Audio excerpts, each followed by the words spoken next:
Bonjour à tous, content de vous retrouver. J'ai l'impression de parler bizarrement. De vous retrouver aujourd'hui. Et ben voilà. Alors, tout d'abord, petite pub. Voilà, on va essayer de placer à chaque fois, à chaque vidéo, le booster individuel de Mascarade Crépusculaire. On met le paquet. On est là pour le faire progresser, ce booster, parce que la série vaut le coup. Voilà, tout simplement. Franchement, elle est exceptionnelle. L'art set est magnifique. Bon, il n'y a que du lourd à l'intérieur. Voilà, je te mets le petit coffret Darkrai, Noctali Darkrai. On en parlera peut-être à la fin de la vidéo. Tant je te ferai un petit short. Et regarde-moi. Alors ça franchement, c'est une carte que j'adore. Mew, incroyable. Il savait nous gâter. Ça, c'est une carte promo, tu vois. Imagine-toi la carte promo basique d'un tripack, tu vois. À une certaine époque, c'était ça.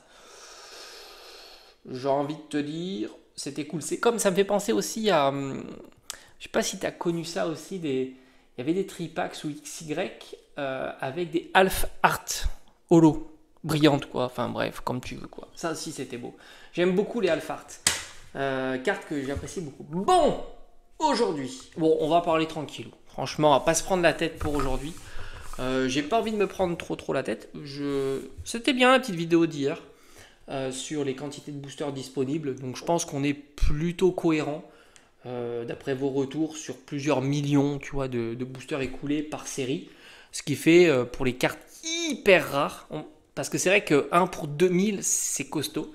Et je pense que c'est un petit peu terminé ces taux catastrophiques. Comme quoi on avait le nez creux hein, quand on a vu, quand on s'est dit franchement épée, bouclier, style de combat, point de fusion, règne de glace et Evo Céleste, on a vu la différence. Hein. Et surtout que ça a aussi bouffé, je crois que ça, à partir des full art, c'est dur. Je crois que les full art, c'est 1 pour 1000 aussi, catastrophique. Et c'est du coup, c'est ce qui est assez intéressant, c'est que, indépendamment du Noctali qui est à 800 balles, le Rayquaza qui est lunaire, les autres, ont des prix, somme toute, classiques. Ça qui est intéressant. Tu prends les VMAX hors le Noctali et le Rayquaza. On est sur des tarifs de 200-300 euros la carte. Un tarif d'une alternative populaire de épée bouclier type Giratina, le Lugia et le Dracofeu. Et il me semble que ces cartes-là sont quand même plus favorisées en termes de taux de drop. Et puis, après, tu as les cartes lunaires. La Duralugon VMAX qui vaut 50 euros, 40 euros. 40 euros avec un taux de 1 pour 2000. Ça veut dire que raisonnablement, il y aurait eu peut-être 5000, 10 000 cartes qui seraient tombées. C'est là où tu te dis, comme quoi, déjà le marché Pokémon est un marché petit, collectionneur, parce que si on était à des dizaines et des dizaines de milliers à vouloir ce genre de cartes, elles disparaîtront vite du circuit, ça c'est clair. Tu prends un Duralugon VMAX, t'as aucune difficulté. Beaucoup ont le budget hein, pour dépenser 40 balles. Et ben, il ne doit pas y en avoir des tonnes, au vu du taux. Et tu peux faire le même parallèle avec les Rainbow, dont le taux, je crois, est similaire. C'est-à-dire qu'au final, les collectionneurs vraiment, tu vois, qui recherchent les cartes, qui les achètent, etc., il n'y en a pas tant que ça. C'est assez intéressant de se dire qu'au fond, dans un sens ou dans l'autre, tu peux dire soit il y a peu de collectionneurs en ce moment, c'est-à-dire qu'un jour, s'il y a plus de collectionneurs, eh ben oui, ces cartes-là vont partir en priorité. Parce que tu t'imagines bien que la disponibilité sera de plus en plus faible, parce que voilà, il y a moins de cartes, il y a moins de ce type de cartes disponibles. Quoique, peut-être que beaucoup les gardent pour justement les revendre, parce que ça aussi, hein, moi par exemple, j'ai 4 Dracofeu VMAX de Ténèbres Embrasées, même si demain il vaut, allez, admettons 200 euros, tu vois, il a fait un x3, ben, j'en vendrai aucun. Tu vois, c'est pas mon objectif. Autant beaucoup ont des Noctali, par exemple, tout simplement pour faire la pirouette cacahuète, comme on dit, c'est-à-dire ils l'ont acheté peut-être 700, 800 euros, et ils espèrent peut-être les vendre un jour 1500, 2000 euros, que sais-je. Donc là aussi, peut-être qu'il y aura ça à voir, mais en tous les cas, on imagine un un fil de personne qui n'est pas si grand au final, parce que sinon ça serait tari, la quantité de cartes comme ça se tarirait plutôt favorablement. Parce que, comme on avait vu, hein, un EV3, c'était une chance sur 200, il me semble. Hein. Ça tombe, ça tombe, ça tombe. Et puis petit à petit, les taux se sont durcis et je crois qu'on est sur maintenant du 1 pour quasiment 1 pour 1000, il me semble. Bref. J'avais vu un truc aussi qui m'a fait un peu rigoler, enfin rigoler entre guillemets. C'est tout simplement les master sets. Et alors, intuitivement, tu te dis, bon, quand les personnes vendent des master sets, master set, c'est vraiment la Rolls Royce de la collection. C'est-à-dire que tu as toutes les cartes et tu as les autres, toutes les reverse. C'est quand même, faut y aller. Tu pourrais imaginer qu'il y ait une plus-value au master set. Tu te dis, bah, la personne, elle a quand même. C'est compliqué de faire un master set. Si tu achètes les cartes individuellement, tu vas payer systématiquement les frais de port en plus, etc. Ça te coûtera très très cher. Et en ouverture, j'en parle même pas. Et bien tu t'aperçois que les master sets, ça coûte moins cher que les cartes individuelles. C'est ça qui est assez fou. J'ai vu un master set 151 partir à 1300, 1400 euros. C'est assez fou. Parce qu'au final, 1300, 1400 euros, c'est le prix des cartes, les prix des ultras, quoi, grosso modo. C'est-à-dire que tu as toutes les reverse gratuites. C'est assez fou. Ça, c'est assez surprenant.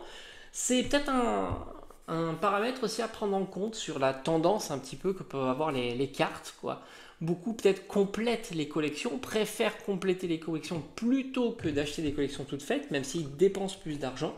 En tous les cas, c'est presque contre-intuitif en se disant, bon, bah, un master set, même si tu as envie d'ouvrir quelques boosters, tu te dis toujours, allez, admettons, tu as ouvert 50 boosters 151, bon, tu as ce que tu as.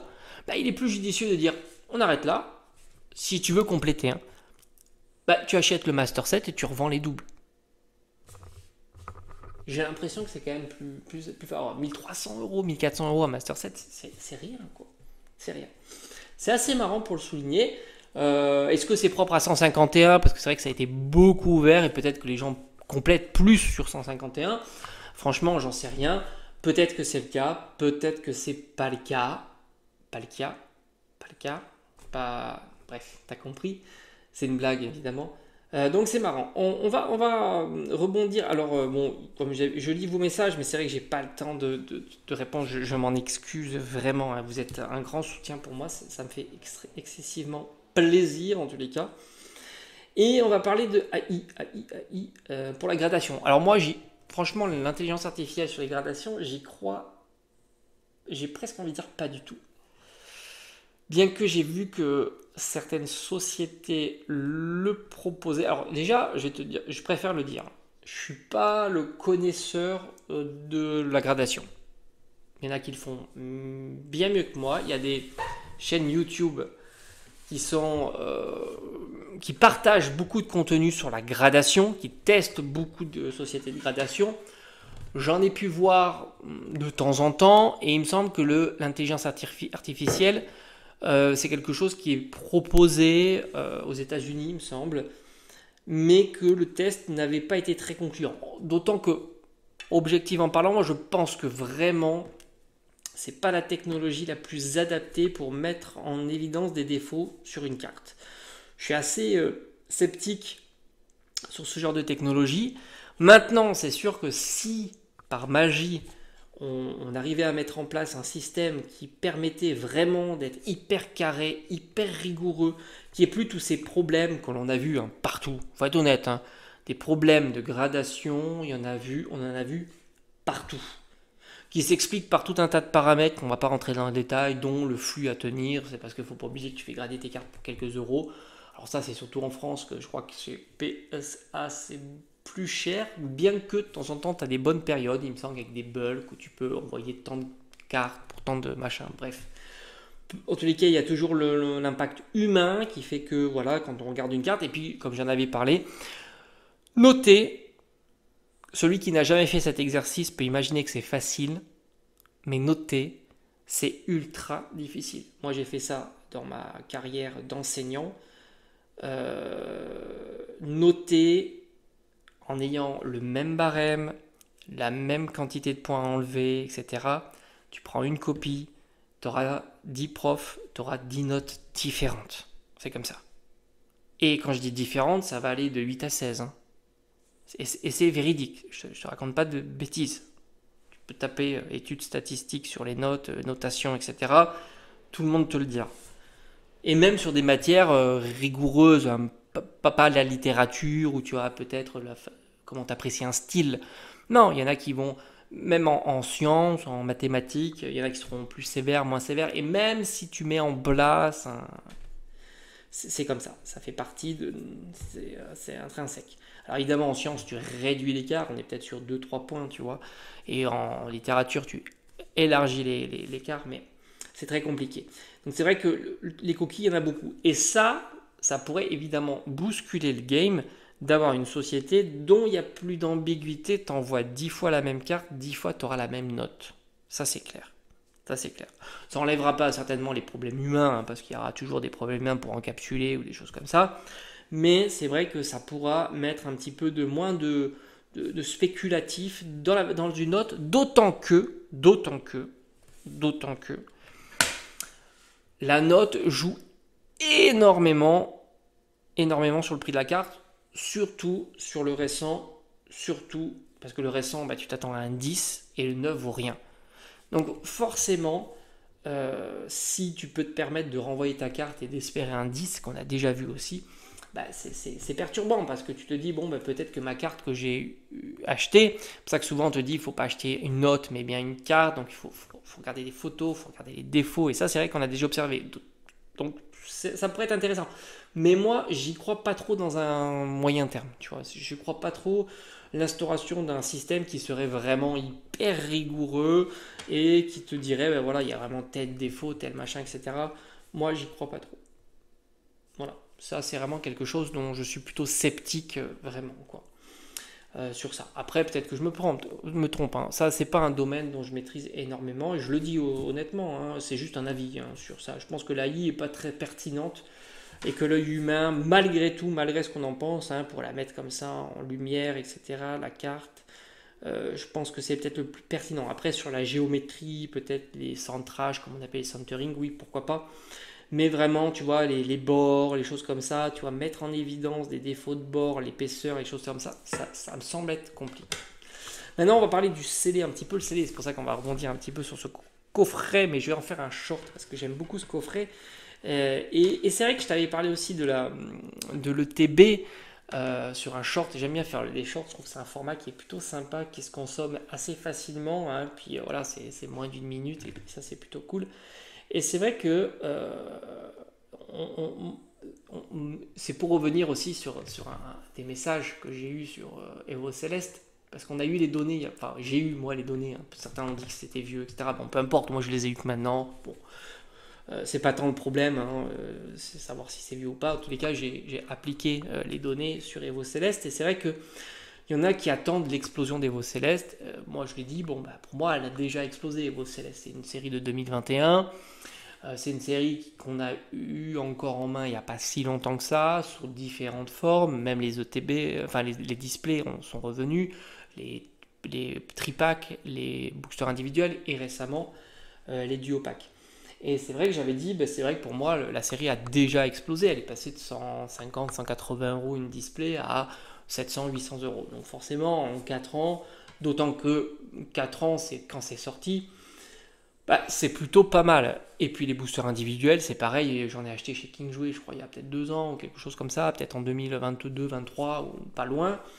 Et t'es passé de 6 euros à 20, 25 euros. Donc on peut imaginer que l'explosion a été faite. Maintenant, je pense que raisonnablement, encore une fois, même si tu es sur une série avec le Noctali, des cartes très très chères, autant je ne vois pas ces cartes-là monter davantage parce que autant faire progresser une carte qui vaut 100 balles, je me dis c'est toujours envisageable, mais faire progresser une carte qui vaut déjà 800 à 1000 euros, ça reste vraiment compliqué. Il ne faut jamais oublier que pour faire progresser une carte, il faut qu'il y ait un acheteur ou des acheteurs derrière.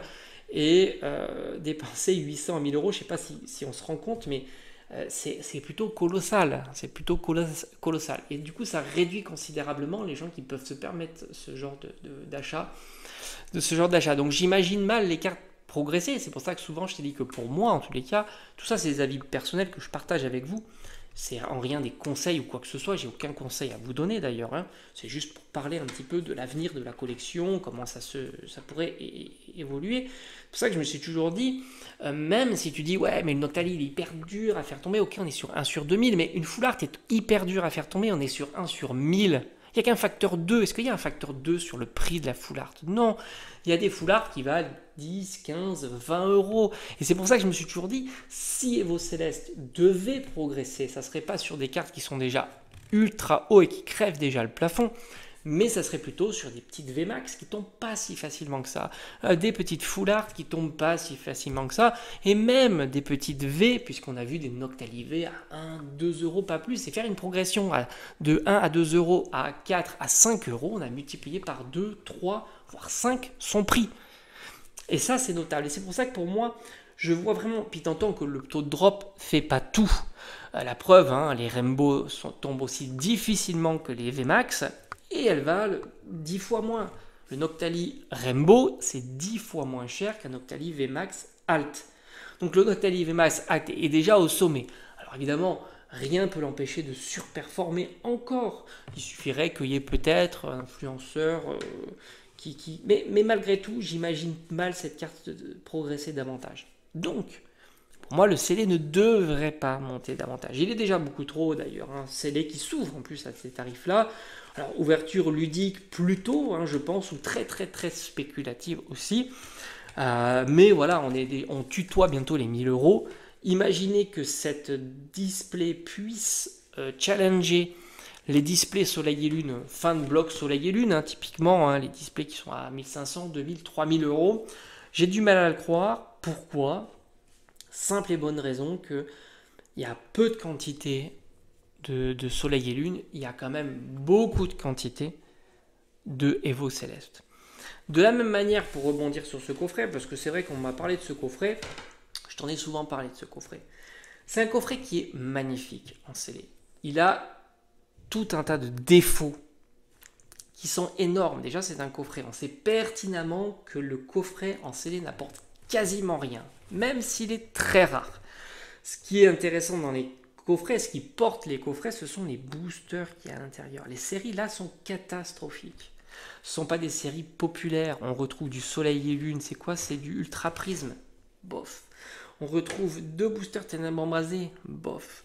On retrouve un booster épée bouclier de base. Bof. Le seul point fort de ce coffret, ce sont les 2 cartes promotionnelles. L'alternative, évidemment, d'Arcane et Noctali. Mais on sait que ces cartes-là ne valent pas 1000 euros. Elles ont un potentiel, pourtant, de valoir ce genre de tarif. On en a discuté, ces tarifs, c'est des coffrets exclusifs, donc forcément un plus petit tirage, qui plus est avant la hype. Mais on imagine mal cette carte valoir plus de 200 euros, parce qu'on est sur le même acabit de la carte Dracofeu Reshiram. Quoique Dracofeu Reshiram, il est beaucoup plus cher, mais il est très volatile aussi. Hein. Faut pas non plus réaliser. On voit des ventes réussies peut-être ultra chères, mais disons que raisonnablement, on est plutôt sur des cartes de 200-300 euros, hors gradation évidemment, et hors PSA 10 ou PCA 10. Et puis, je pense qu'elle est en dessous, cette carte-là de Reshiram Dracofeu. Je voulais la comparer surtout au Dracofeu Roussil. Je me suis un petit peu emporté. Donc, on est sur des cartes de cet acabit-là, Dracofeu Roussil, Florizard Vipellière, donc 100, 200 euros. Donc, il n'imagine pas. Et cette carte-là, on doit être aux alentours d'une cinquantaine d'euros, ce qui est déjà énorme hein, pour un Pikachu holographique avec ce magnifique Mimikyu. Donc, j'imagine pas un coffret comme ça, tutoyer par exemple les 500 à 1000 euros. On va plutôt se restreindre au tarif un petit peu de 300 euros. En tous les cas, c'est un avis sur ce coffret-là. Je ne l'imagine pas aller aussi haut, en tous les cas, parce qu'il a d'énormes points faibles. Énormes points faibles. Non pas par les cartes qu'il compose, parce que ça, c'est le point fort de ce coffret, mais c'est simplement parce qu'il est coffret. Et les coffrets, ça ne marche pas. Alors peut-être qu'un jour, la tendance changera, je n'y crois absolument pas. Et puis surtout les boosters qu'il y a à l'intérieur, beaucoup recherchent surtout les séries. Beaucoup portent leur attention sur les séries que compose le coffret, non pas sur la rareté en soi du coffret, ça ils s'en foutent, qu'il soit rare le coffret, et d'ailleurs on le sait, hein, les items rares ne font pas un prix. Donc ce qui font un prix d'un coffret, c'est ce qu'il y a à l'intérieur. En tous les cas, c'est un point de vue que j'ai, et on se dit à bientôt, et merci évidemment d'avoir regardé cette vidéo.